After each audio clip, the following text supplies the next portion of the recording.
Blame Truth here, the Codfather himself, bringing you another video. Guys, if you can, real quick, just drop a like on this particular video because I'm not sure if the algorithm will appreciate Dead by Daylight, and I don't know if you guys will either, but I've been playing it lately, and I kind of dig it. It's pretty fun. I got about 50 hours in, so I'm still fairly new, but you know, it's fun. I don't take it too seriously. It's just something I kind of play with my girlfriend, and we just, I don't know, just talk and play some games together. It's nice.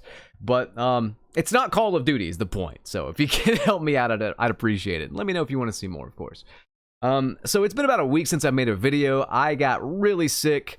My grandmother unfortunately passed away, and then I had to kind of like cram in a bunch of vacation time that I had planned into one quick little bit there because I got sick, and then I'm still kind of sick. I'm sorry if I sound a little off, but yeah, it's just a really bad flu or something, man. One of the worst head colds I've ever had. But I'm not here to talk about my snot and stuff. I'm here to talk about Call of Duty. And sad to say, guys, I mean, I really hate to say this, but there's not much to talk about. This game may as well be put on the shelf until the next one comes out. And if you're really, really waiting for one that has the potential to actually be good, you may want to wait till 2024 for Treyarch's entry. But honestly, I don't really have faith anymore. I don't even have faith in Treyarch anymore. After Cold War, I mean, maybe that was just a blunder. I've liked every one of their games since World at War.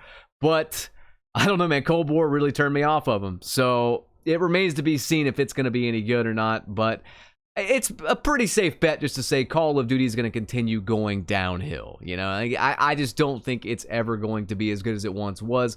But we do have some news, and we're not just here just to complain about what's happening right now. We do have some news, and I'll just give you guys a little bit of a teaser here before we get into the real meat and potatoes. Chad, my buddy Chad on Twitter, he's really passionate about Call of Duty, more so than the devs even, and he went and did the job for them, essentially. Yeah, the devs' job, he did it for him. 3,000 devs. He's over here compiling every single bug, everything that needs to be fixed, all this stuff, like precisely for the devs. He's a lot like Ace in that he is trying to single-handedly take on the job of 3,000 devs for free. Go follow him on Twitter. You saw his handle back there, Chad Velez's. Real nice guy. I've talked to him quite a bit over the past several months, and I don't know, man. I feel bad for him, truthfully, because he's claimed he's talked to some of the devs and they've been nice to him and stuff like that. But guys, there comes a point where it's like everybody can say stuff and everybody can pretend to be nice, but if their actions don't follow their words, the words may as well be meaningless drivel. You know, it may as well be nonsense. It may as well not even be a language. That is where I'm at in life as a whole with like everyone. Actions speak louder than words, but also these game devs that promise us the world and then deliver absolute shit and never bother to fix things. Like it took them 6 months to quote unquote fix the ghost suppressor interaction bug, and they didn't even fix it properly. Chad had to go again. Chad had to go and actually let them know, like, hey, these barrels are still like showing up as red dots on the radar when you fire their UAV up. You have ghost, all that stuff. It's just embarrassing. I don't know what these devs are doing. I don't know if they're just bad at their jobs. I'm assuming it's that. I think they're just bad at their jobs. And if that hurts devs' feelings, I hope it does. I hope it fires you up to do better, because I'm going to keep calling it out until you finally do a good fucking job and treat us, the player base, with respect. That's all I'm saying. Speaking of treating things with respect, I think it's time that, I don't really have a creative segue here. I'm just going to say it's time to treat your ball hair with some respect, with some Manscaped stuff. Roll that beautiful hair trimming footage. Today's video is sponsored by Manscaped.com, the premium brand for men's grooming and hygiene products across the globe. And I am here to show you guys the Weed Whacker 2.0 nose and ear hair trimmer. No matter who you are, nose and ear hair is no bueno. But you also know what's no bueno? Nose and ear hair trimmers that pull and yank and don't have enough power. I do not like those. However, the Weed Whacker 2.0 fixes those problems of traditional nose and ear hair trimmers. The Weed Whacker 2.0 uses a powerful 7,000 RPM motor with an improved steel blade system, and in that steel blade system is actually skin-safe technology, which helps reduce nicks, snags, drags, and tugs. The Weed Whacker 2.0 is cordless, rechargeable, and has a battery with up to 45 minutes of runtime. Did I mention it's waterproof? I use this thing in the shower. It works fantastic. When you select the Peak Hygiene plan with your purchase on Manscaped.com, you will receive a replaceable blade every 3 months delivered straight to your door, so when you're whacking, you're keeping it clean. Also, the Weed Whacker 2.0 will be in all of Manscaped's tool sets, including the Platinum Package 4.0 and the Performance Package 4.0, so no matter what kit you pick, you will receive the new Weed Whacker 2.0 nose and ear hair trimmer. Trust me, guys, nose and ear hair only gets worse as you get older. Time is of the essence. Go to manscaped.com and use the code CODFATHER for 20% off plus free international shipping.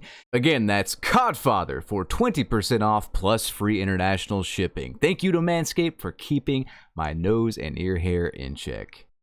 Alright guys, welcome back to the video here. Let's right away get into some more news before I run out of time. This is great stuff.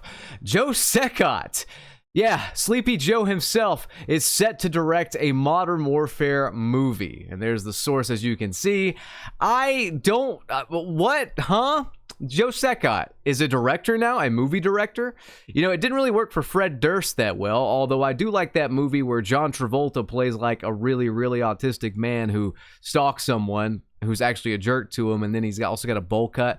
I don't know what's going on with that. That's actually a good one, so I can't even talk too much shit about Fred Durst. But what? Huh? Is this going to be like a horror movie? Is it going to be a big door just chasing people around? Is it going to be soldiers camping in the corner, and every time they see a red dot, they start crying? I don't know. Maybe it'll be like a Titanic-style love story where Joe Secott finally meets his wonderful wife, Dora, and they live happily ever after in their safe space village in Bangladesh. I don't know, man. Just no hope for this at all. Like, there's no way that's gonna be good if that's true. There's no fucking way. This guy makes bad games. Do you honestly expect him to make a good war movie? The man can't even make a good war game, even a decent war game. He's made two of the worst games I have ever played with Modern Warfare 1 and 2.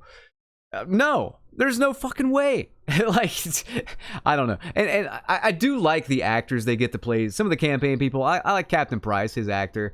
There was that time that the guy that played Stitch in Cold War tried to bully me off Twitter because he saw a video title, didn't watch the video, and then my fans pretty much just called him a fucking weirdo psychopath, because apparently he is. Anyway, I'm just over here trying to get you guys a good game at the end of the day, man. For all my faults, for all my good parts, I just want the community. I want gamers to have a good time, and I'm willing to, I'm willing to do whatever it takes. I'm willing to sit up here and preach and entertain you guys to do it. But also, like, at this point in time, like, that's about all the news I have for you guys. Like, in this video, that's it. I could end the video right now. I'm done. I'm gonna keep going though, because I want to complain about something specific here. Whenever these devs abandon their game a few months after it comes out, we reach this stage in the Call of Duty life cycle, and it's happened for the past 4 years, pretty much. It's like around March, April, people realize that the game's not going to change, the devs aren't listening, the devs don't really care, and they check out. Not only do they check out, though, like playing the game, they check out watching people play the game. They check out on the YouTubers they like to see. They check out on the people trying to be positive with Call of Duty, especially because who the fuck wants to see somebody sitting there grinning, unlocking the same fucking camo they unlocked 10 years ago on a much better entry in the series? Any long-term fans of Call of Duty have to just be, I mean, you guys, your morale has to be so low. Mine's so low, I'm over here playing Resident Evil 4 and Dead by Daylight on my channel because I don't want to touch a single fucking Call of Duty. I don't even want to read about it, really. I mean, I'll see some stuff on Twitter that kind of, I'll make a video on, but I don't even go to the subreddit anymore. Like, speaking of subreddit, one last thing here before I get off and go play more Dead by Daylight, because I kind of enjoy it. It's not perfect by any means, trust me. I get it. I've seen people complain about this, but it's fun for a casual little romp. I enjoy it. I do need to fix my PC, though. There's some hitching going on. No idea why. No idea what's going on. So, might just end up buying a new PC, because, man, BT needs one. It's been a couple years now. Several years now. But anyway, let's get into this. Speaking of just, like, people checking out. If you don't believe me, you think I'm being, like, dramatic, Look at this, all right? There's two explanations for this. Either Call of Duty is just dead as fuck, like more dead than it's ever been, which I don't agree with. I don't think that's actually the case, because Steam charts is actually showing that it's up a little bit. It's actually gone up in the past week. I don't know what's going on there. The new season, I guess. I guess the new season came out on what, the 7th, but I don't know. I'm seeing more people play it on Steam charts, so that's a good sign, I think. I don't really want the game to die, truthfully. I'd much rather people play it and I just call them dumb for playing such a shitty game. But let's take a look at this right here. Like, look at the Modern Warfare 2 subreddit right here. Just as an example, there's something going on.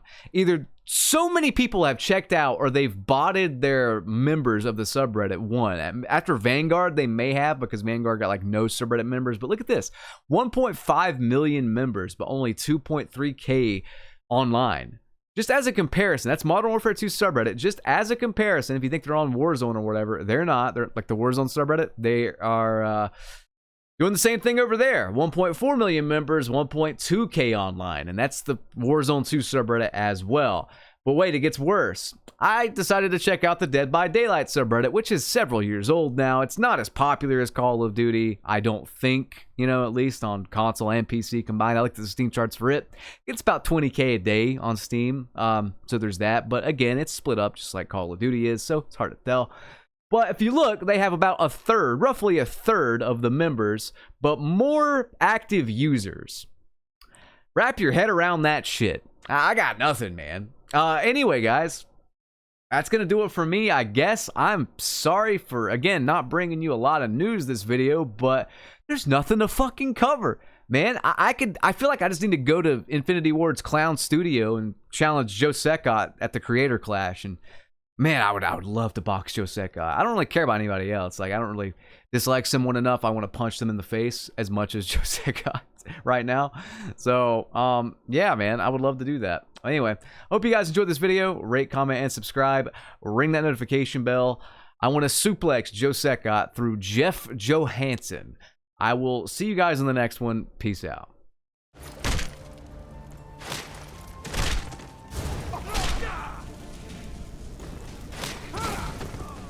Here's some parting advice.